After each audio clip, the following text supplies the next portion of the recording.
काल झालेल्या वादळी वाऱ्याच्या पावसाचा तडाखा हा यवतमाळ तालुक्यातील नाकापर्डी या गावाला मोठ्या प्रमाणात बसला। या गावातील जर पाहिलं तर साधारणतः 50 ते 60 घरांना जे आहेत या पावसाचा जो आहे तो या ठिकाणी तडाखा बसलेला आहे। अनेक घरांची टीनं उडून गेलेली आहे, सोबतच अनेक कौलारू घरं जे आहेत त्यांची पडझड देखील मोठ्या प्रमाणात झाली आहे। अशाच पद्धतीचं एक घर जे आहे ते या ठिकाणी आपण आहोत। एक वृद्ध आजी जे आहेत त्या घरात राहतात आणि मोठं नुकसान जे आहे ते या संपूर्ण वादळी वाऱ्यामुळे झालेलं आहे। आजी, काय काय झालं नुकसान पावसामुळे? काय काय पडलं? निकालच गेलं याच्यातलं।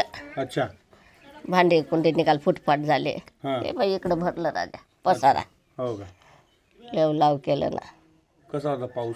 पाऊस म्हणजे असं आलं एखादं बरं गराट का बस फेकूनच दिलं। कोणाचे तक्ते कोणाचं काही फेकून दिलं।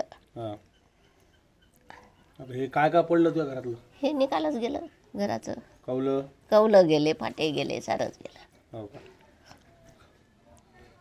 आपण पाहू शकतो की कशा पद्धतीनं या वादळी वाऱ्यामुळे नुकसान जे आहे ते घरांचं या गावामध्ये झालेलं आहे। साधारणतः 50 ते 60 घरं अशाच पद्धतीनं क्षतिग्रस्त जी आहेत ती या वादळी वाऱ्याच्या पावसामुळे जे आहे ते झालेली आहे। या संपूर्ण गावातील लोकांना अपेक्षा आहे की सरकारनं जे आहे ते मदत या ठिकाणी करावी आणि झालेल्या नुकसानाचं सर्वेक्षण करून योग्य ती मदत या गावकऱ्यांना द्यावी। विवेक गावंडे, TV9 मराठी, नाकापर्डी, यवतमाळ।